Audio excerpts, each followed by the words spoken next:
हम आज के वीडियो में पढ़ने वाले हैं क्लास 8 का मैथ चैप्टर 14 हम स्टार्ट कर रहे हैं। चैप्टर 14 का नाम है गुणनखंडन। ठीक है, इसको हम इंग्लिश में कहते हैं फैक्टराइजेशन। गुणनखंड के बारे में आपने पहले भी सुना होगा कि गुणनखंड क्या होता है। तो 12 का हम गुणनखंड करेंगे। ठीक है, मतलब इसको छोटे से छोटे संख्या में तोड़ेंगे। इसको कैसे तोड़ेंगे, जैसे कि हम इसको तोड़ने के लिए सबसे छोटी संख्या का उपयोग करेंगे।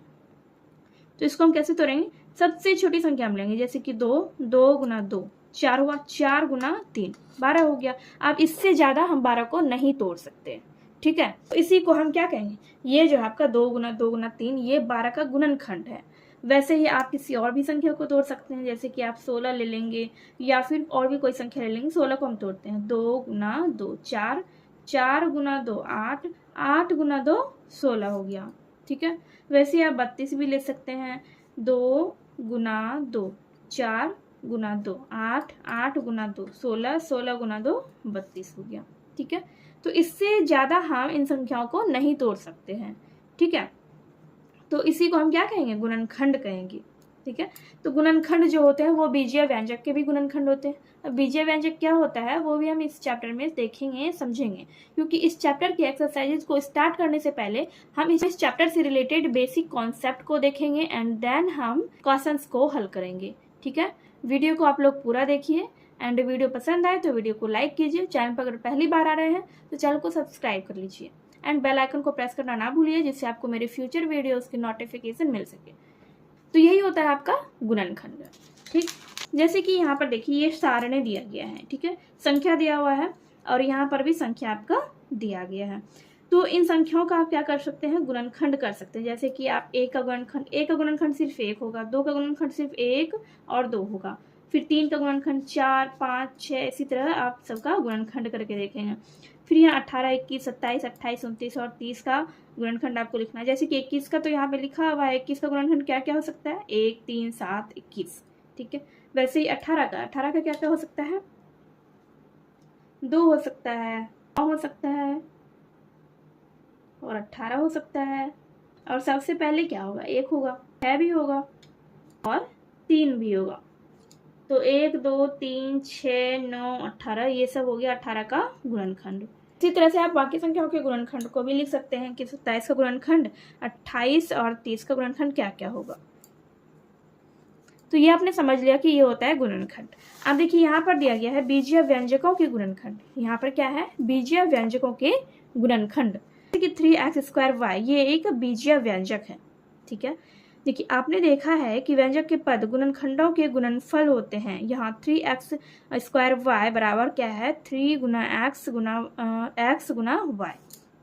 इसको हम कॉपी पे बेहतर तरीके से समझेंगे। जैसे कि आपको बुक में दिया गया 3x² है, तो इसको जो है इसको हम बीजीय व्यंजक कहेंगे। देखिए x और y जो है इसको हम बोलते हैं चर पद, और जो आपका डिजिट रहता है यानी 1 2 3 मतलब संख्याएं जो आपकी रहती है 1 से लेके अनंत तक जितनी भी संख्या होती है उसको हम कहते हैं अचर पद, जो कि बदलता नहीं। अचर मतलब हो गया जो नहीं बदलेगा, चर मतलब हो गया कि बदलता है।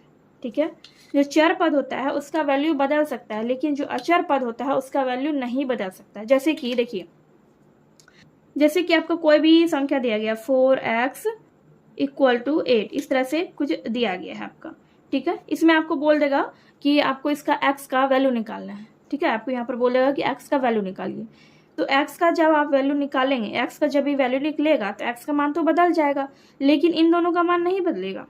ये 4 है तो 4 ही रहेगा, ये 8 है तो 8 ही रहेगा। ठीक है, लेकिन ये x का वैल्यू बदल जाएगा।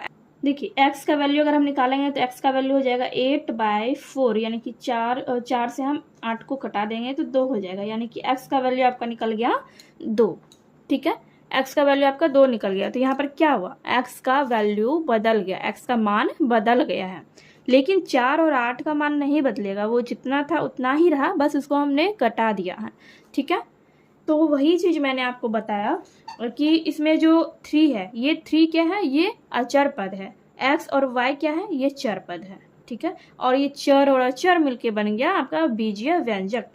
ठीक है, इसमें आपको यहाँ पर ये कह रहा है कि इसका जो गुणनखंड है उसका गुणनखंड क्या है, 3 × x × x × y, यानी कि ये जो आपका 3x² है, तो 3x² का क्या मतलब है, 3 है, यहाँ पे कुछ भी नहीं है, इसमें इसका मतलब क्या होता है कि यहाँ की गुना का चिन्ह रहता है, यानी इंटू रहता है, इंटू का मतलब होता है गुना, तो 3 गुना x² का मतलब क्या हुआ, x गुना x, फिर यहाँ पर कुछ नहीं है यानी इंटू है यानी कि गुना है, तो यहाँ पर भी गुना y, तो इसी से मिल के क्या बना है 3x² ठीक है। तो यही हो गया आपका बीजीय व्यंजक। यहाँ पर एक चार्ट दिया गया है, ठीक है, आप इस चार्ट को देख सकते हैं, ये चार्ट आपका यहाँ पर दिया गया है, तो इस चार्ट को आप लोग देख के समझिए, यहाँ पे आपका ये व्यंजक दिया गया है और ये अखंडनीय गुणनखंड दिया गया है, मतलब आप इस व्यंजक को इससे ज़्यादा नहीं तोड़ सकते, ठीक है, आप इस व्यंजक को इससे ज़्यादा नहीं तोड़ सकते। जैसे कि है 5xyz, तो 5xyz किससे बना है, xyz का यही मतलब होगा कि 5 गुना x गुना y गुना z, ठीक है, इससे ज़्यादा आप इसको, इस व्यंजक को आप इससे ज़्यादा नहीं तोड़ सकते हैं। अब देखिए 9y² है, तो इसका क्या मतलब हो, 9 गुना y² यानी कि y गुना y, अब इससे ज़्यादा हम इस व्यंजक को नहीं तोड़ सकते। फिर वैसे ही यहाँ पे है 16xy², तो 16 को हम, ये जो 16 है, 16 को इस तरह से तोड़ दिया गया है, 2 गुना 2 4, 4 गुना 2 8, 8 गुना 2 16, ये 16 हो गया। फिर यहाँ पे x है, तो x फिर गुना x गुना y गुना y, क्यों है, क्योंकि यहाँ पर y² है, तो इसका मतलब हो गया y गुना y। यहाँ पर है 13 गुना x गुना y गुना z, 13 को हम कैसे तोड़ सकते हैं, 13 नहीं टूटेगा क्योंकि ये एक अभाज्य संख्या है, तो इसको हम एक से गुना कर सकते हैं, 1 गुना 13, या फिर सिर्फ 13 भी लिख सकते हैं, ठीक है। और उसके बाद है x y z, तो यानी x गुना y गुना z, ठीक है, इससे ज़्यादा हम इसको नहीं तोड़ सकते। फिर यहाँ पर है 12x, तो 12 को पहले हम तोड़ लेंगे, 2 गुना 2, 4 हो गया, 4 गुना 3, 4 या 12, ठीक है, x है इसमें तो गुना x हुआ, फिर इसमें ब्रैकेट में क्या है y प्लस 1, अब इससे ज़्यादा हम इसको नहीं तोड़ सकते। तो यही चीज़ है आपका, यही मैंने आपको समझाया, ठीक है, ये आपका व्यंजक है, ये हो गया आपका इधर गुणनखंड, इस व्यंजक का गुणनखंड हो गया, ठीक है। नेक्स्ट चीज है इसमें सार्व यानी उभयनिष्ठ गुणनखंड द्वारा गुणनखंडन, फैक्टराइजेशन बाय कॉमन फैक्टर। अब इसको भी हम लोग समझ लेते हैं कि ये कॉमन फैक्टर क्या होता है, उभयनिष्ठ गुणनखंड क्या होता है। उभयनिष्ठ गुणनखंड को समझने के लिए हम एक एग्जाम्पल ले रहे हैं, ठीक है, हम यहाँ पर एग्जाम्पल लिया 4x + 8, तो इसका हम क्या करेंगे, पहले हम इसका गुणनखंड करेंगे, ठीक है। देखिए गुणनखंड इसका हम कैसे करेंगे, ये आपका है 4x, तो 4 को पहले हम तोड़ेंगे, तो इसको इस तरह से टूटेगा, 2 गुना 2, और क्या है x है, तो गुना x हो गया, प्लस यहाँ पर 8 है, तो 8 को भी हम तोड़ लेंगे, 2 गुना 2 गुना 2 दूनी 4 और 4 दूनी 8। अब हमें देखना ये है इन दोनों में क्या क्या कॉमन है। जैसे कि देखिए 2 जो है इसमें भी आ जाएगा, 2 इसमें भी आ रहा है, ठीक है। फिर यहाँ पर देखिए इसमें भी 2 आ रहा है और इसमें भी 2 आ रहा है, तो इसका उभयनिष्ठ गुणनखंड क्या हो जाएगा, इसका उभयनिष्ठ गुणनखंड हो जाएगा, ये 2 है, ये 2 इसमें भी आ रहा है, इसमें भी आ रहा है, 2 हो गया, फिर 2 इसमें भी और इसमें भी है, तो ये 2 हो गया, 2 दूनी 4, इसका ये उभयनिष्ठ गुणनखंड हो गया 4, ठीक है। और आपके बुक में यहाँ पर एग्जाम्पल दिया गया है, ये देखिए एग्जाम्पल देके आपको समझाया भी गया है। जैसे एक एग्जाम्पल लिया गया है 3x + 6, देखिए इसमें 2 पद 3x एवं 6 हैं, ये इसमें जो है इसमें 2 पद है, एक पद ये वाला है और एक पद ये वाला है, ठीक है। तो एक पद क्या है 3x है और दूसरा पद है 6, तो दोनों पदों को उनके अभाज्य गुणनफल के रूप में लिखते हैं। अच्छा, आपको अभाज्य संख्या और भाज्य संख्या के बारे में पता होगा, गुणनखंड के आधार पर संख्याएं 2 प्रकार के होते हैं, एक होता है भाज्य संख्या और एक होता है अभाज्य संख्या। तो भाज्य संख्या क्या होता है, वैसा संख्या जो कि एक और स्वयं के अलावा किसी अन्य संख्या से भी कट जाता है, तो वैसे संख्या को हम भाज्य संख्या कहते हैं। जैसे आप ले लीजिए 12, 14, 18, ये सब संख्या भाज्य संख्या है। 12 जो है ये खुद से तो कटेगा ही, 1 से भी कटेगा और बाकी अन्य संख्या से भी कटेगा, जैसे कि 2 से कट जाएगा, 6 से कट जाएगा। वैसे ही 18 को भी ले लीजिए, 18 भी 1 से कटेगा, खुद से कटेगा यानी 18 से कटेगा, और 9 से कटेगा, 6 से कटेगा, 3 से कटेगा। तो ऐसी संख्या हो गया भाज्य संख्या, और अभाज्य संख्या वो होता है जो स्वयं और एक के अलावा और किसी भी संख्या से विभाजित नहीं होता है। ठीक है, जैसे कि 2, 3, 5, 7, 13, 19 ये सारी संख्याएं अभाज्य संख्या हैं। ठीक है, आई होप आपको भाज्य और अभाज्य समझ में आ गया होगा। आपने पहले पढ़ भी रखा होगा कि भाज्य और अभाज्य संख्या क्या होता है। यहाँ पर कह रहे हैं कि दोनों पदों को उनके अभाज्य गुणनखंड के गुणनफल के रूप में लिखते हैं। तो इसका 3x का गुणनखंड करेंगे, तो 3x का गुणनखंड हो गया 3 गुना x, और 6 का गुणनखंड हो गया 2 गुना 3। तो यहाँ पर कह रहा है 3x का, 3x + 6 का हमने गुणनखंड किया, तो 3x का हो गया 3 गुना x, 6 का हो गया 2 गुना 3। तो यहाँ पर कह रहा है कि यहाँ गुणनखंड 3 दोनों पदों में उभयनिष्ठ है, इसे सार्व गुणनखंड या उभयनिष्ठ गुणनखंड कहते हैं। ठीक है, आई होप आपको समझ में आ गया होगा अब एग्जाम्पल देख के। तो यही हो गया आपका सार्व या उभयनिष्ठ गुणनखंड। तो वैसे ही और भी आपको एग्जाम्पल्स दे के यहाँ पर समझाए गए हैं। ठीक है, चैप्टर को सॉल्व करने से पहले आपको एग्जाम्पल्स जरूर देखने चाहिए, उसमें बहुत सारी ऐसी चीज़ें होती है जिससे आपको एक्सरसाइजेज को हल करने में बहुत हेल्प मिलेगा। ठीक है, जैसे मैंने आपको बता दिया कि उभयनिष्ठ गुणनखंड क्या होता है। आई होप आपको समझ में आ गया होगा। अगर आपको ये सारी चीज़ समझ में आ रही है, वीडियो आपको हेल्पफुल लग रही है, तो प्लीज़ वीडियो को लाइक कीजिए। यहाँ पर तो आपका बेसिक कॉन्सेप्ट क्लियर हो चुका है। क्लास 8 मैथ का एक्सरसाइज 14.1 में पहला क्वेश्चन दिया गया है, दिए गए पदों में सार्व यानी कि उभयनिष्ठ गुणनखंड ज्ञात कीजिए। ठीक है, यहाँ पर आपको जितने भी ये पद दिए गए हैं इन सब का आपको उभयनिष्ठ गुणनखंड ज्ञात करना है। ठीक है, मैंने आपको उभयनिष्ठ गुणनखंड ज्ञात करने के लिए बता दिया है। अगर आपने बेसिक कॉन्सेप्ट वाला वीडियो नहीं देखा है तो देख लीजिए, आपको इस वीडियो के लास्ट में एंड स्क्रीन पर बेसिक कॉन्सेप्ट वाला वीडियो मिल जाएगा। चलिए हम देखते हैं क्वेश्चन नंबर ए से। तो यहाँ पर पहला क्वेश्चन है 9y and 27। इसका हम क्या करेंगे, इसका हम गुणनखंड करेंगे। ठीक है, इसका पहले हम गुणनखंड करेंगे। जैसे 9y है, 9y को हम कैसे तोड़ सकते हैं, जैसे देखिए 3 गुना 3, ये हम 9 को हमने तोड़ लिया, 3 गुना 3 9 हो गया, गुना y कर देंगे, ये इसका गुणनखंड हो गया। फिर 27 को तोड़ेंगे, 3 गुना 3 9, 9 गुना 3 27। अब देखिए इन दोनों में क्या क्या कॉमन है। ठीक है, मतलब ऐसा क्या चीज़ है जो कि दोनों में आ रहा है। तो यहाँ पर देखिए ये 3 जो है यहाँ भी है और यहाँ पर भी है। ठीक है, तो इन दोनों 3 के बदले में तो हम यहाँ पर 1 3 लिख देंगे। ठीक, अब यहाँ पर देखिए यहाँ पर फिर से 1 3 आ रहा है और फिर से यहाँ पर 1 3 और है, तो इन दोनों 3 के बदले में इसके और इसके बदले में हम 1 3 और यहाँ पर लिख देंगे। ठीक है, अब y को देखिए, y यहाँ है पर यहाँ पर नहीं है, और 3 भी अब इसमें नहीं है, इसमें 3 है लेकिन इसमें 3 नहीं है। तो अब इन दोनों में और कुछ भी उभयनिष्ठ नहीं है, इन दोनों में और कुछ भी कॉमन नहीं आ रहा है। तो इसका क्या हो जाएगा, 3 गुना 3 यानी कि 9, ये आपका हो गया इसमें उभयनिष्ठ। ठीक है, तो इसका आंसर हो गया 9।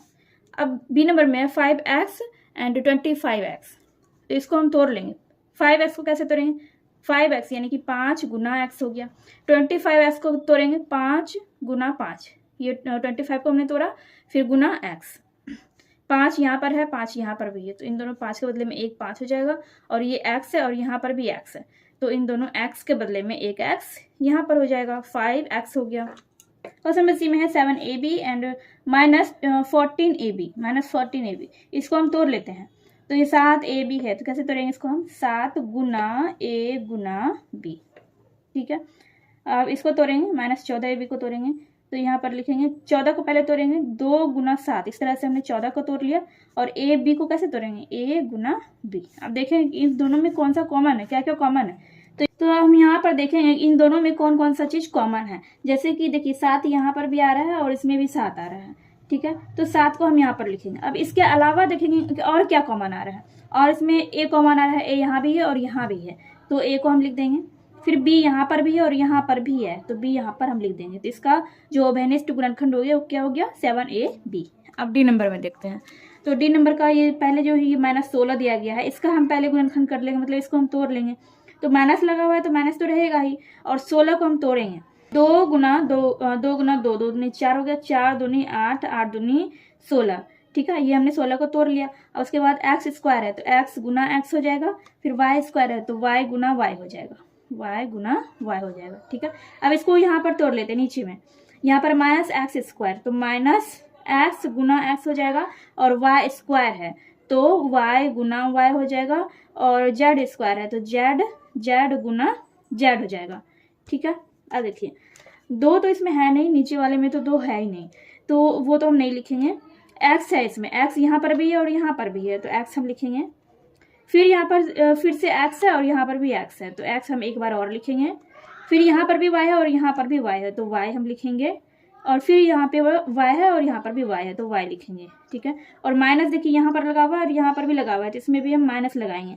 अब क्या करेंगे, माइनस एक्स गुना एक्स कितना हो गया, एक्स स्क्वायर हो गया, वाई गुना वाई हो गया वाई स्क्वायर, तो minus X square Y square, ये हो गया आपका डी का, ये आपका डी नंबर का आंसर हो गया। ई नंबर में 17x और 102y, ठीक है। 17x है, 17x है, तो 17 गुना एक्स हो जाएगा। फिर 102 गुना y है, 102y है, तो 102 को हम तोड़ते हैं, 17 गुना 6, ये हो जाएगा आपका, ये 102 हो जाएगा, ठीक है। और y है तो y यहाँ पर दे देंगे गुना y। अब इसमें देखेंगे इसमें कौन कौन सी चीज़ कॉमन है। इसमें क्या क्या कॉमन है, 17 और 17, देखिए 17 इसमें भी आ रहा है, इसमें भी आ रहा है, तो 17 हो जाएगा। यहाँ पर x है लेकिन इसमें x नहीं है, इसमें y है तो इसमें y नहीं है। तब अब 17 के अलावा इन दोनों में और कुछ भी कॉमन नहीं आ रहा है, तो ये हो गया आपका उभयनिष्ठ गुणनखंड ई नंबर का। f नंबर में है 11xyz और इसमें 100z, ठीक है। 11xyz है, तो यहाँ पर देखिए 11 गुना x गुना y गुना z। अब ये 100z को हम यहाँ पर तोड़ लेते हैं, ठीक है। 100 को पहले हम तोड़ेंगे, 2 गुना 2 4 हो गया, 4 गुना 5, 4 पंचे 20 हो गया, पंचे 20 और 20 पंचे कितना हो जाएगा, 20 पंचे हो जाएगा 100 और गुना z, ठीक है। तो यहाँ पर अब ये देखिए कि इसमें कौन कौन सा चीज कॉमन आ रहा है। यहाँ पर आप देख सकते हैं इसमें कोई भी संख्या कॉमन नहीं है। यहाँ पर 11 है, यहाँ पर 2 गुना 2 गुना 5 गुना 5 है, ठीक है। और इसमें एक्स वाई भी कॉमन नहीं है, इसमें सिर्फ जेड कॉमन आ रहा है, ठीक है। तो इसका उभयनिष्ठ गुणनखंड जो है वो क्या हो जाएगा, जेड हो जाएगा। फिर इसमें जी नंबर में है ए स्क्वायर बी सी और A B square C and A B C square. तो इसको हम तोड़ लेंगे सबको अलग अलग। इसको हम पहले तोड़ते हैं, ए गुना बी गुना सी, ठीक है। इसको हमने तोड़ लिया। अब इसको तोड़ते हैं, ए गुना बी, ये देखिए बी गुना बी गुना सी, ठीक है। इसको तोड़ लिया हमने। फिर यहाँ पर ए गुना बी गुना सी तोड़ लिया इसको हमने। अब यहाँ पर जो कॉमन है उसको हम लिखेंगे। यहाँ पर देखिए ए जो है, ए यहाँ पर है और यहाँ पर भी ए है, तो ए को हम लिखेंगे। फिर हम देखेंगे अब ए यहाँ पर नहीं है, इसमें भी ए नहीं है। अब बी देखेंगे, बी यहाँ पर है और यहाँ पर भी है, ठीक है, यानी कि बी कॉमन आ रहा है, तो बी को हम लिखेंगे। फिर सी यहाँ पर देखेंगे, सी इसमें भी है, इसमें भी है और इसमें भी है, ठीक है। तो ए बी सी, इसमें क्या उभयनिष्ठ आया, ए बी सी। अब इसके अलावा कुछ भी यहाँ पर कॉमन नहीं आ रहा है। एक ए इसमें है, एक बी इसमें, एक सी इसमें है, ठीक है। तीनों में 3 तरह का है, तो अब कुछ भी इसमें कॉमन नहीं है, सिर्फ यही कॉमन था, ए बी सी। अब इसमें देखिए 2x 3y एंड 5z है। 2x को 2 गुना x हो गया, 3y 3 गुना y हो गया और 5z 5 गुना z हो गया। तो इसमें आप देख सकते हैं इसमें कुछ भी कॉमन नहीं है, इन तीनों में कुछ भी कॉमन नहीं है। तो जहां पर कुछ भी कॉमन नहीं रहता है तो एक तो कॉमन रहता ही है, ठीक है, एक सब में कॉमन रहता है। इसका उभयनिष्ठ गुणनखंड 1 हो जाएगा। अब इसमें देखिए यहाँ पर आई में, अब इसमें है 20x स्क्वायर वाई स्क्वायर, फिर 30y स्क्वायर जेड स्क्वायर, फिर 40 जेड स्क्वायर एक्स स्क्वायर है, ठीक है। पहले तो हम 20 को तोड़ लेंगे, तो यहाँ पर हम इसको कैसे तोड़ेंगे, 2 गुना 2, 2 ने 4, 4 पंचे 20 हो जाएगा।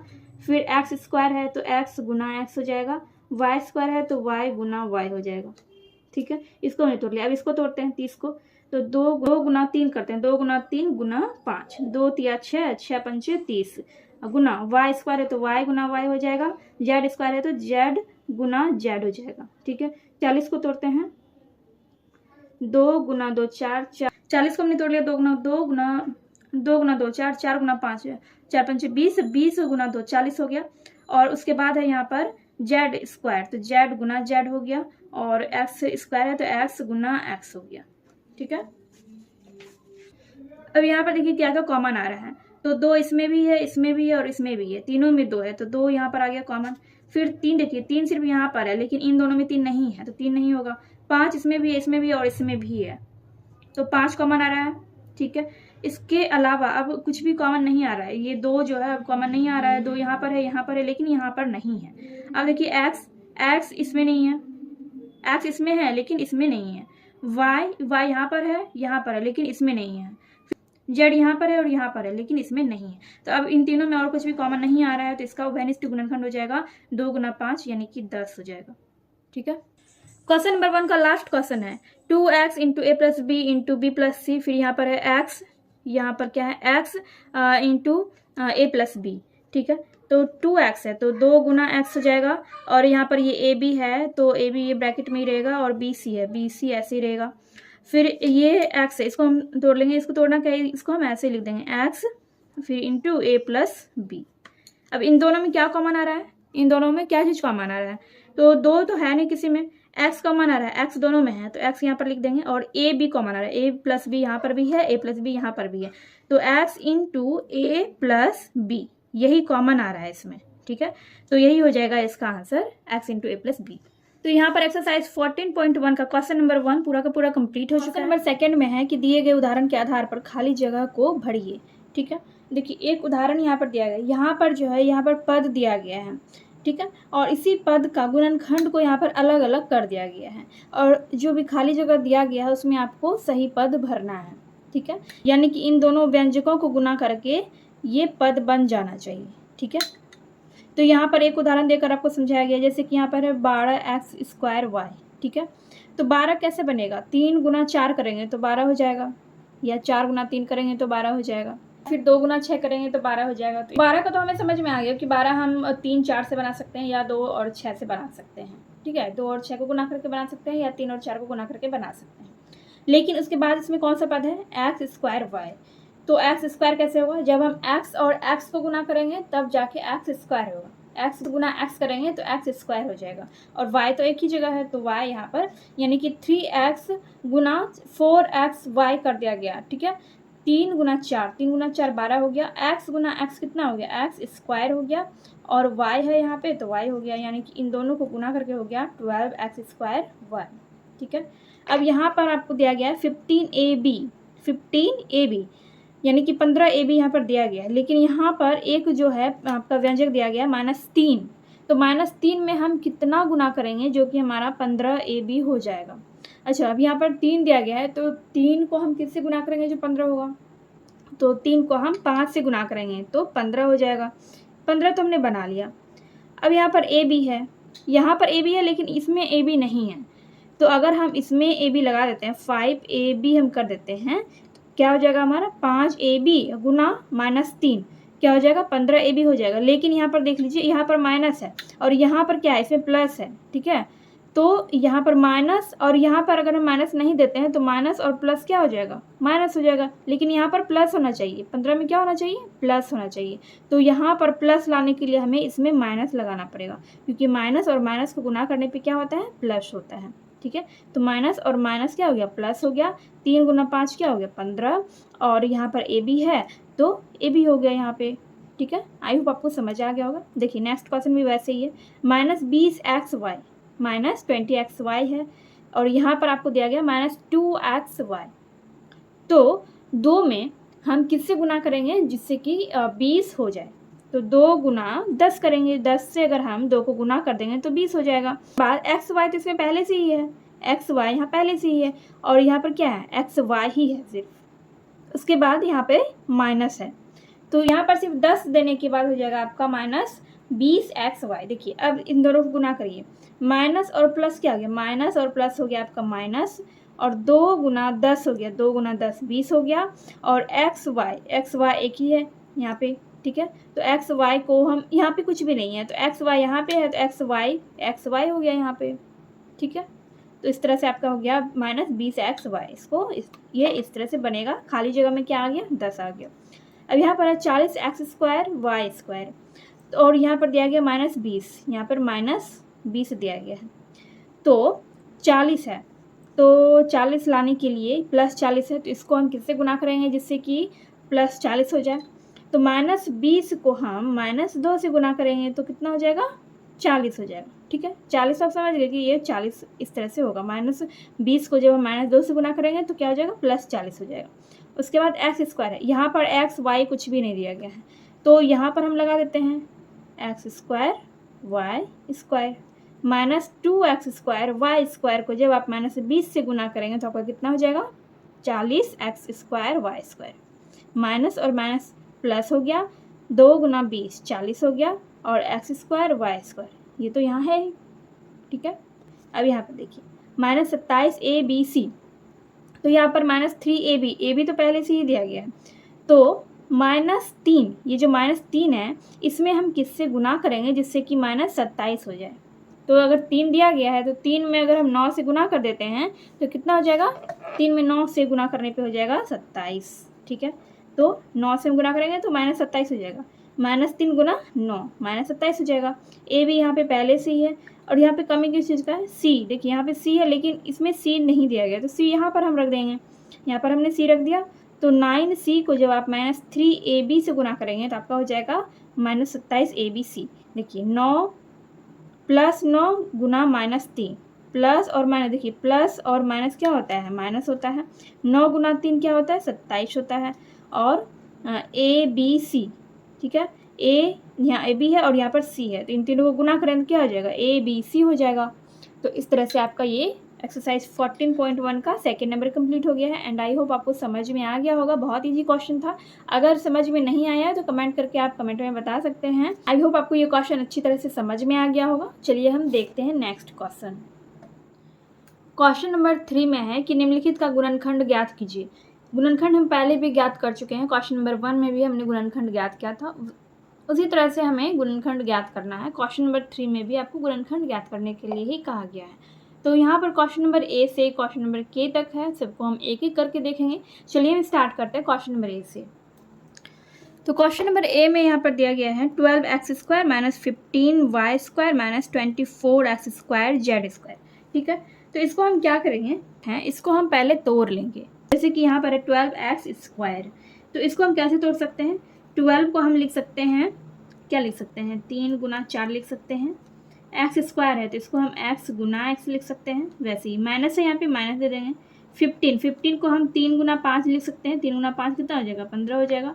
y² को हम लिख सकते हैं y गुना y, माइनस 24 को हम लिख सकते हैं, 24 को हम 2 गुना 3, 2 तिया 6 गुना 4 ऐसे लिख सकते हैं हम 24 को।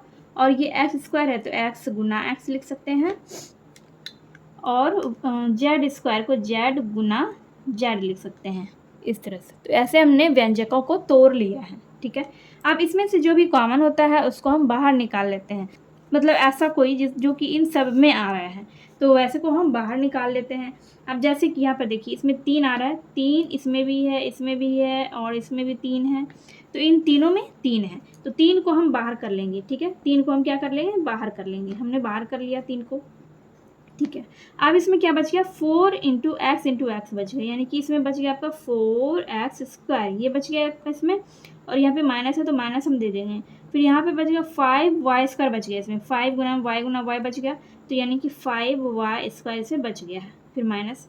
अब इसमें क्या बचा है, 2 गुना 4, 2 गुना 4 कितना होता है, 8 होता है, तो 8 लिख देंगे। और उसके बाद क्या बचा है, यहाँ पे x² और z² बचा है, तो यहाँ पर हम लिख देंगे x² z²। तो ये हो गया आपका आंसर, ये हो गया आपका आंसर क्वेश्चन नंबर 3 का, ए नंबर का। क्वेश्चन नंबर बी में है -6a² + 36a - 24ab, तो इसको भी हम वैसे ही तोड़ लेंगे। यहाँ पर -6a² है तो इसको हम इस तरह से लिख सकते हैं, -6 गुना a गुना a, ठीक है, फिर plus 6 Guna 6 Guna a, minus, अब 24 को भी तोड़ेंगे तो 6 गुना 4 6 जो कि 24 गुना a गुना b, ठीक है। अब इसमें से क्या कॉमन है, जो कॉमन रहता है उसको हम बाहर कर लेते हैं, ठीक है। तो इन सब में देखिए 6 आ रहा है, सब में 6 है, 6 को हमने बाहर कर लिया। और क्या कॉमन है, a कॉमन है, सब में a आ रहा है, इसमें भी और इसमें भी a है, तो a को भी हमने बाहर कर लिया। देखिए यहाँ पर 6 था, इसमें भी 6 था, और इसमें भी 6 था। यहाँ पर देखिए a है, इसमें भी a है, और इसमें भी a है, तो a को हमने बाहर कर लिया है, ठीक है। तो अब क्या क्या बचा है इसमें, तो इसमें बचा है आपका, यहाँ पर देखिए a है, a में माइनस लगा हुआ है तो इसमें -a हो गया, फिर यहाँ पे प्लस है तो प्लस दे दिया हमने। इसमें क्या बचा है, इसमें 6 बचा है, ओनली 6 बचा है, क्योंकि 6a तो हमने इसे बाहर कर लिया है, तो इसमें 6 बचा है, तो यहाँ पर 6 लिख देंगे, फिर माइनस है माइनस दे देंगे। और इसमें क्या बचा है, इसमें 4b बचा है, तो यहाँ पर हम लिख देंगे 4b। अब और क्या निकाल सकते हैं हम इससे हम माइनस को कॉमन ले सकते हैं। इसमें देखिए, इसमें माइनस कॉमन आ रहा है, तो इससे हम यहाँ पर क्या कर सकते हैं, देखिए यहाँ पे तो -6a² था, ठीक है, लेकिन यहाँ पे तो प्लस आ रहा है, तो हम क्या करेंगे, इससे हम माइनस कॉमन ले लेंगे। देखिए माइनस हमने इससे निकाल लिया, इन सब से हमने, इन तीनों से, इससे और इससे, इन सब से हमने माइनस ले लिया है, ठीक है। अब क्या बचेगा, पहले तो यहाँ पे 6a है, माइनस तो हमने इससे ले लिया है, तो यहाँ माइनस ले दिया हमने, और 6a है यहाँ पे, तो 6a लिख दिया, ठीक है। अब इससे हमने माइनस लिया है, तो इसमें क्या बचा, इसमें प्लस बचा। प्लस को तो हम शुरू में नहीं दर्शाते हैं, तो इसलिए हम यहाँ पे दर्शाएंगे नहीं, सिर्फ लिख देंगे ए, सिर्फ यहाँ पे ए लिख देंगे, ठीक है। तो ये माइनस और प्लस क्या हो गया, माइनस हो गया। अब यहाँ पर देखिए ये प्लस है, प्लस से हमने माइनस तो ले लिया है, प्लस बनाने के लिए हम क्या करेंगे, प्लस बनाने के लिए हमें यहाँ पे माइनस देना होगा। माइनस गुना माइनस क्या हो जाएगा, प्लस हो जाएगा, -6। अब यहाँ पर देखिए माइनस है, तो माइनस और प्लस क्या हो जाएगा, माइनस और प्लस हो जाएगा माइनस, यहाँ पर प्लस हो जाएगा +4b। ये हो गया आपका आंसर, ये आपका आंसर हो गया क्वेश्चन नंबर बी का। यहाँ पर है 3a² + ab + 9a + 3b, ठीक है। तो इन सबको भी हम पहले तोड़ लेंगे। 3a² को हम कैसे लिख सकते हैं, इसको हम लिख सकते हैं 3 × a, ठीक है, प्लस ab को हम लिख सकते हैं a × b, फिर प्लस है तो प्लस, 9a को हम लिख सकते हैं 3 × 3 × a, प्लस 3b है तो 3 × b लिख सकते हैं। तो यहाँ पर हम क्या करने वाले हैं, देखिए इन दोनों को पहले हम देखते हैं। तो पहले हम इन दोनों में देखते हैं, इससे हम क्या कॉमन ले सकते हैं। तो इससे हम a कॉमन ले सकते हैं, ठीक है, इन दोनों से हमने a कॉमन ले लिया है। तो इसमें क्या बचा, जब हमने इससे a निकाल लिया और इससे भी a निकाल लिया, तो इसमें क्या बच गया, 3a बच गया है इसमें। तो 3a प्लस इसमें क्या बचा है, b बचा है, तो b हमने यहाँ पर लिख दिया। फिर यहाँ पर प्लस है बीच में, तो प्लस दे दिया। फिर इससे हम क्या कॉमन लेंगे, इससे जो है, इससे हम इन दोनों से हम 3 कॉमन ले रहे हैं, ठीक है। जब हमने इससे 3 ले लिया और इससे भी 3 ले लिया, इसमें क्या बचा, इसमें बच गया 3a प्लस और b बचा, ठीक है। अब देखिए, अब इससे भी हम कॉमन ले सकते हैं, इसमें भी 3a + b है और इसमें भी 3a + b है। तो इन दोनों के बदले में, तो इन दोनों से हम क्या कॉमन ले सकते हैं, 3a + b कॉमन ले सकते हैं। तो 3a + b, ठीक है, और क्या बच गया, a + 3 बच गया, तो यहाँ पर आ जाएगा a + 3। ये हो गया आपका आंसर। क्वेश्चन नंबर डी में है 6ab - 4b + 6 - 9a। यहाँ पे गलती से मैंने a लिख दिया था, तो आपका क्वेश्चन क्या है, आपका क्वेश्चन है 6ab - 4b + 6 - 9a। ये आपका क्वेश्चन है, ठीक है। तो इसको हम क्या करेंगे, इसको हम थोड़ा सा सही कर लेंगे। सही हम कैसे करेंगे, तो यहाँ पर हम लिखेंगे 6ab, ये 6ab को हमने यहाँ पर लिख दिया। उसके बाद यहाँ पर हम लिखेंगे 4b - 9a, फिर +6 को हम लास्ट में लिख देंगे, ठीक है। अब हम क्या करेंगे, अब इन व्यंजक को हम तोड़ लेंगे, सबको हम तोड़ लेंगे। जैसे कि यहाँ 6ab है, तो इसको हम इस तरह से तोड़ेंगे, 2 × 3, मतलब 6 को हमने 2 × 3 लिख दिया, ठीक है। और यहाँ ab है तो a × b, 4b है, 4b है, यानी कि 2 × 2 लिखेंगे गुना b लिखेंगे। यहाँ पर 9a है, 9a को हम क्या लिख सकते हैं, हम लिख सकते हैं 3 × 3 × a, प्लस 6 को क्या लिख सकते हैं, 2 × 3 लिख सकते हैं। तो सबको हमने क्या किया, तोड़ लिया है। अब हम ये देखेंगे कि इन दोनों में क्या क्या कॉमन है। तो इसमें देखिए 2 इसमें भी है, इसमें भी है, तो 2 हम इससे निकाल लेंगे। 2 हमने इससे ले लिया और 1 इससे ले लिया।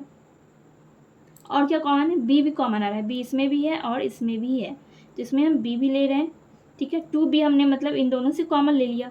तो इसमें अब क्या बच गया, इसमें 3a बच गया, 3a, फिर यहाँ माइनस है तो माइनस, और क्या बच गया, इसमें 2 बच गया, ओनली 2।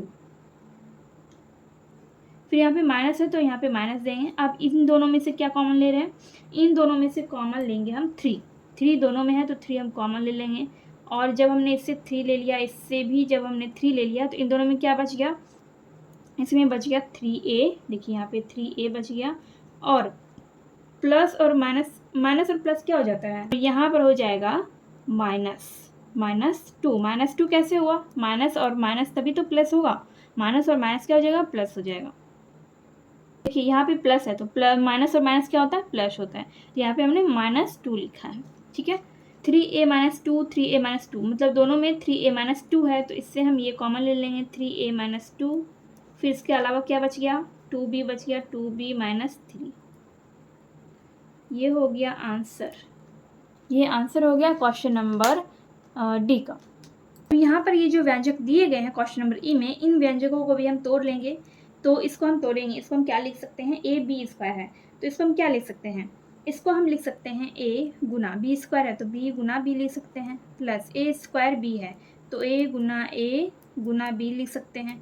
फिर ए सी है तो ए गुना सी, बी सी है तो बी गुना सी, ऐसे हम लिख सकते हैं। ठीक है, अब इन दोनों में देखते हैं कि इन दोनों में क्या कॉमन है। इन दोनों में ए कॉमन है, ए इसमें भी है और इसमें भी है। ठीक है, बी इसमें भी है, इसमें भी बी है और इसमें भी बी आ रहा है, तो ए बी हम इसे कॉमन ले लेंगे और इसमें क्या बच गया, बी बच गया और इसमें क्या बच गया, ए। ठीक है, इसमें बी बच गया था, इसमें ए बच गया था, तो बी प्लस ए हो गया यहाँ पे। फिर यहाँ पे बीच में प्लस है तो प्लस यहाँ पर देंगे। अब इन दोनों में क्या कॉमन है, इन दोनों में सी कॉमन आ रहा है, सी हमने इससे ले लिया। ठीक है, देखिए सी यहाँ भी है और यहाँ भी है, तो सी हमने इससे ले लिया। इसमें क्या बचा, ए प्लस बी बच गया, इसमें ए बचा और इसमें बी बचा, तो ए प्लस बी हो गया। अब देखिए, तो ये बी प्लस ए प्लस बी दोनों तो एक ही होता है, आप बी प्लस ए लिखिए या फिर ए प्लस बी लिखिए। तो हम क्या करते हैं, देखिए बी ए इसमें भी है और इसमें भी है, बी प्लस ए प्लस बी। ठीक है, तो मतलब वही हुआ कि ये दोनों क्या है, ए प्लस बी है, तो ए प्लस बी हम इससे ले रहे हैं, ये दोनों एक ही चीज़ है तो इससे हम ये कॉमन ले रहे हैं, ए प्लस बी। ठीक है, और इसके अलावा क्या बच गया है, ए बी प्लस सी बच गया है। तो ये हो गया आपका आंसर क्वेश्चन नंबर ई का। क्वेश्चन नंबर एफ है यहाँ पे, तो क्वेश्चन नंबर एफ थोड़ा सा बड़ा है लेकिन ये डिफ़िकल्ट बिल्कुल भी नहीं है। ठीक है, तो इसको हम क्या करेंगे, इसको हम पहले थोड़ा अरेंज कर लेंगे। ठीक है, इसको हम अरेंज कर लेते हैं। तो इसको हम अरेंज कैसे करेंगे, यहाँ पर लिखेंगे हम a square plus b C plus a लिख देंगे, ए को हमने इसके पास ले आया। ठीक है, फिर प्लस देंगे, plus b square c a plus b लिख देंगे, फिर प्लस सी स्क्वायर ए बी प्लस सी लिख देंगे। ठीक है, उसके बाद फिर अब इन दोनों में से पहले कॉमन लेंगे। ठीक है, देखिए पहले हम इन दोनों में से कॉमन लेंगे, फिर हम इन दोनों में से कॉमन लेंगे, फिर हम इन दोनों में से कॉमन लेंगे। ठीक है, तो इन दोनों में से कॉमन लेंगे, क्या कॉमन लेंगे, ए कॉमन ले लेंगे इससे, और जब हमने इससे एक कॉमन ले लिया, देखिए यहाँ पे ए स्क्वायर प्लस यहाँ पर है ए स्क्वायर बी सी प्लस ए है, तो इससे हमने ए कॉमन ले लिया तो इसमें एक ए बच गया, ए बी सी इसमें बच गया, और प्लस इससे भी हमने ए कॉमन ले लिया है, तो कॉमन ले लिया हमने, इसमें सिर्फ ए ही था और वो भी हमने कॉमन ले लिया, तो क्या बचा इसमें सिर्फ ए ही बचेगा। फिर प्लस अब इससे हमने कॉमन ले लिया इन दोनों में से हम बी कॉमन लेंगे। ठीक है, बी कॉमन हमने ले लिया, इसमें बच गया बी सी ए प्लस, और इससे बी जब हमने कॉमन ही ले लिया इससे, तो इसमें भी सिर्फ एक बचा, फिर इससे हमने प्लस यहाँ पे देंगे, फिर इससे हमने सी कॉमन ले लिया। ठीक है, हमने सी कॉमन ले लिया तो इसमें क्या बचा, इसमें भी बचा सी ए बी, और जब हमने सी कॉमन ही ले लिया तो इसमें सिर्फ एक बचा है। ठीक है, यहाँ पर देखिए ए बी, इन सब में, इन तीनों में जब आप गौर करेंगे तो इस सब में सिर्फ A B C plus one है। देखिए A B C plus one, यहाँ भी ये बी सी ए लिखिए या फिर ए बी सी लिखिए, वही हुआ, ए बी सी या फिर बी सी ए या फिर सी ए बी, वही चीज़ हुआ। ठीक है, तो ए बी सी हम इसे कॉमन ले लेंगे, A B C plus one, इससे हमने इन तीनों में से कॉमन ले लिया। अब इसके अलावा क्या बचा, ए प्लस बी प्लस सी बचा है, तो यहाँ पर हम लिख देंगे ए प्लस बी प्लस सी। ये हो गया आपका आंसर। ठीक है, क्वेश्चन नंबर जी में ऐसा कुछ भी नहीं है जिसको कि आप तोड़ेंगे। ठीक है, तो इसमें हम क्या करेंगे, इसको, ये ए जो है इसको हम बी माइनस सी से गुना करेंगे, फिर डी को हम सी माइनस बी से गुना करेंगे। ठीक है, तो ए को हम जब बी से गुना करेंगे तो आपका हो जाएगा ए बी, फिर ये माइनस है तो माइनस हो गया, और ये ए सी गुना, मतलब ए गुना सी कितना हो जाएगा, ए सी हो जाएगा, प्लस यहाँ प्लस है तो प्लस दे दिया हमने। फिर यहाँ पे जब हम इसको डी को सी से गुना करेंगे तो कितना हो जाएगा, सी डी या फिर डी सी ले सकते हैं, और ये प्लस और माइनस क्या हो जाएगा, माइनस हो जाएगा। उसके बाद डी गुना बी कितना हो जाएगा, डी बी या बी डी। ठीक है, इसके बाद क्या करेंगे, देखिए अब इसको अरेंज कर लेंगे, A B minus B D minus B D, A B minus B D, इसको और इसको हमने एक जगह कर लिया।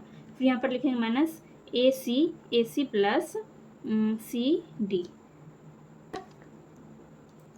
अब क्या करेंगे, इन दोनों में से हम कॉमन ले लेंगे, b कॉमन लेंगे इन दोनों में से। तो जब हमने b कॉमन ले लिया तो इसमें क्या बचा, a b हमने कॉमन ले लिया तो a d बचा, a माइनस d बच गया इसमें। फिर माइनस यहाँ पे देंगे, यहाँ पे माइनस और माइनस दे दिया। फिर इससे हमने c कॉमन लिया, इन दोनों में से c कॉमन ले लिया, इसमें बच गया a माइनस d। ठीक है, माइनस यहाँ पे कैसे आ रहा है, माइनस और माइनस क्या हो जाएगा प्लस, इसलिए यहाँ पे माइनस आ रहा है। ठीक है, अब देखिए यहाँ पे ए डी यहाँ पर a माइनस डी और यहाँ पर भी a माइनस डी है, तो इसलिए हम a माइनस डी यहाँ से कॉमन ले रहे हैं। और उसके बाद बच गया आपका b माइनस सी। ये हो गया आपका आंसर। एच में भी वैसे ही है, इसमें भी कुछ भी तोड़ने लायक तो है नहीं, तो इसको हम क्या करेंगे, 3y को इससे हम गुना करेंगे, फिर 6y को हम इससे गुना कर देंगे। ठीक है, तो 3y को जब हम इससे गुना करेंगे तो हो जाएगा आपका 3y², और फिर प्लस और प्लस क्या हो जाएगा, प्लस हो जाएगा, फिर 3y इंटू 3 कितना हो जाएगा, 9y हो जाएगा। फिर यहाँ पे प्लस है तो प्लस, और 6y इंटू 3y कितना हो जाएगा, 18y और y हो जाएगा y², प्लस और प्लस प्लस हो जाएगा, और फिर ये 6 गुना 9 54y हो जाएगा। ठीक है, अब इसको हम थोड़ा सा अरेंज कर लेते हैं। तो इस तरह से हम अरेंज कर लेंगे, 3y² प्लस 18y² और प्लस 9y प्लस 54y। ठीक है, y² वाले को हम जोड़ लेते हैं, y² वाले को हम जोड़ेंगे यानी कि 3y² प्लस 18y² कितना आ जाएगा, 21y² हो जाएगा। फिर प्लस, यहाँ प्लस है तो प्लस दे दिया, फिर 9y और 54y को जोड़ेंगे, तो इन दोनों को जोड़ के इन दोनों को प्लस करके हो जाएगा 63y। ठीक है, अब इससे हम इन दोनों में से क्या कॉमन लेंगे, इन दोनों में से हम 21 कॉमन ले लेते हैं और y कॉमन ले लेते हैं। तो इन दोनों में से 21y कॉमन लेने के बाद क्या बचेगा, इसमें सिर्फ और सिर्फ y बच गया, इसमें सिर्फ y बच गया, और इसमें क्या बच गया, इसमें सिर्फ 3 बच गया है। 3 कैसे बचा, 21 गुना 3 करेंगे 63 हो जाएगा, तो इसमें सिर्फ 3 बचा है। तो इस तरह से ये हो गया आपका आंसर। ठीक, क्वेश्चन नंबर आई में है a³ minus 3a² plus a minus 3। तो इसमें से हम a³ में से a² कॉमन ले लेते हैं। इसको अच्छे से समझने के लिए हम क्या करेंगे, पहले हम इसको तोड़ लेंगे। ठीक है, देखिए a³ है a Guna a minus 3a² है 3 गुना a, फिर प्लस a माइनस 3। इसको तो हम तोड़ नहीं सकते, ये ऐसे ही रहेगा। तो इसमें से क्या कॉमन लेंगे हम, इसमें से हम a कॉमन ले रहे हैं। a कॉमन से हमने a² कॉमन ले लिया, तो हमने यानी कि इसमें से 2a हमने कॉमन ले लिया और इसमें से भी हमने 2a कॉमन ले लिया। ठीक है, तो जब हमने इससे a² कॉमन ले लिया, इससे भी हमने a² ले लिया और इससे भी हमने a² ले लिया, तो इसमें क्या बचा, a माइनस 3 बच गया। तो यहाँ पर हम लिख देंगे a माइनस 3, और यहाँ पर ये देखिए प्लस है तो प्लस, और a माइनस 3 तो पहले से ही है यहाँ पे, इसको हम और नहीं तोड़ सकते थे, तो इसको हम वही चीज़ एज इट इज लिख देंगे। ठीक है, अच्छा यहाँ पर क्या था, इससे यहाँ पर कुछ भी नहीं है, तो यहाँ पे कॉमन में हम क्या ले सकते हैं, इससे एक कॉमन ले सकते हैं, तो यहाँ पर हम एक लिख सकते हैं। ठीक है, अब देखिए यहाँ पर a माइनस 3 और यहाँ पर भी a माइनस 3 है, तो ये a माइनस 3 हो जाएगा और ये हो जाएगा आपका a² प्लस 1। ठीक है, ये हो गया आपका आंसर। आपका नेक्स्ट क्वेश्चन है, तो यहाँ पर हम इसमें क्या करेंगे, तो पहले हम इसको अरेंज कर लेंगे। अरेंज कैसे करेंगे, ab² minus ab minus bc² और प्लस c²। ठीक है, इस तरह से हमने इसको अरेंज कर लिया। अब क्या करेंगे, अब इसमें से हम a b कॉमन लेंगे। ठीक है, इन दोनों में से हम a b कॉमन ले रहे हैं, तो इसमें क्या बच गया, इसमें सिर्फ b बच गया, और इसमें क्या बच गया, इसमें हमने a b कॉमन ले लिया है इससे, तो इसमें सिर्फ 1 बच गया है। फिर माइनस, इससे हम c² कॉमन लेंगे, c², तो इसमें क्या बचेगा, b बचेगा और माइनस 1 बचेगा। देखिए माइनस और माइनस प्लस हो जाएगा, तो इसलिए यहाँ पे माइनस 1 हो गया। ठीक है, इसके बाद क्या करेंगे, इसमें अब देखिए इसमें भी b माइनस 1 है और इसमें भी b माइनस 1 है, तो ये b माइनस 1 ये बाहर आ जाएगा, मतलब ये हमने कॉमन ले लिया, और इसके अलावा क्या बच गया, a b बच गया, a b माइनस c²। ये हो गया आपका आंसर क्वेश्चन नंबर जे का। अब लास्ट वाला क्वेश्चन आ गया क्वेश्चन नंबर के। ये थोड़ा सा बड़ा है, बड़ा जरूर है पर डिफ़िकल्ट बिल्कुल भी नहीं है। तो चलिए देखते हैं। देखिए इसमें क्या है, तो पहले इसमें तोड़ने लायक कुछ है ही नहीं, कुछ भी नहीं है तोड़ने लायक, तो इसको हम क्या करेंगे, एक्स वाई को पहले इससे गुना करेंगे, फिर ए बी को हम इससे गुना कर देंगे।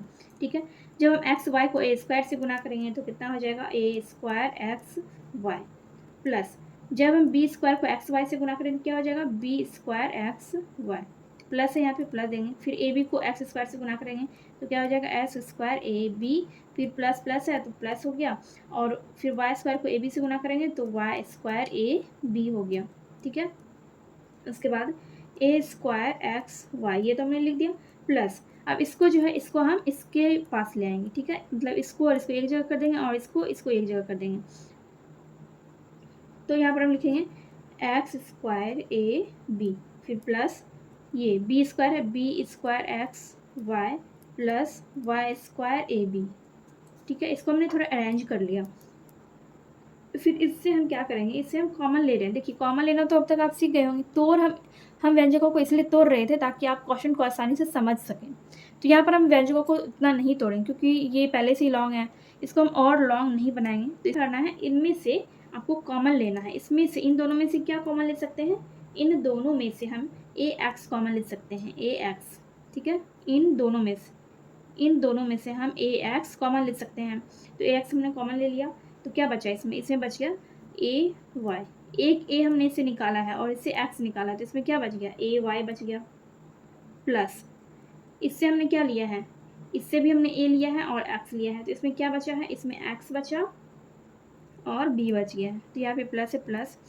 फिर आप इन दोनों का प्रोसेस हम करेंगे, तो इससे हमने कॉमन लिया है बी वाई, तो इसमें क्या बचा है, इसमें बी एक्स बच गया और ये प्लस देंगे और इसमें बच गया वाई ए। ठीक है, ये ए एक्स हो गया और ये हो गया आपका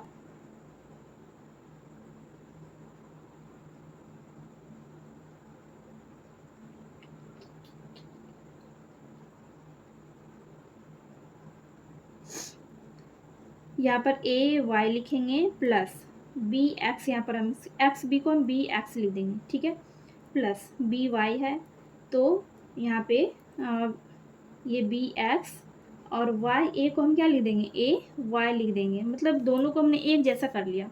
ठीक है, वैसे वाई ए रहे या फिर ए वाई रहे, दोनों एक ही चीज़ है, लेकिन हमने इसको अच्छे से लिख दिया। ठीक है, अब क्या करेंगे, अब यहाँ पर देखिए ए वाई प्लस बी एक्स यहाँ भी है और बी एक्स प्लस ए वाई यहाँ भी है। ठीक है, दोनों एक ही चीज़ है, तो इन दोनों में से हम क्या कॉमन ले सकते हैं, ए वाई प्लस बी एक्स ये कॉमन ले सकते हैं, और ए एक्स, इसके अलावा बचेगा यहाँ पर ए एक्स प्लस बी वाई। तो ये हो गया आपका आंसर, ये हो गया आपका क्वेश्चन नंबर के का आंसर। तो इस तरह से आपका ये वाला चैप्टर एक्सरसाइज 14.1 कंप्लीट हो गया है बेसिक कॉन्सेप्ट के साथ। अगर आपको ये वीडियो थोड़ी सी भी हेल्पफुल लगी हो तो प्लीज़ वीडियो को लाइक कीजिए, कमेंट कीजिए एंड अपने दोस्तों के साथ वीडियो को ज़रूर शेयर कीजिए एंड वीडियो को लाइक कर दीजिए। चलिए मिलते हैं नेक्स्ट वीडियो में।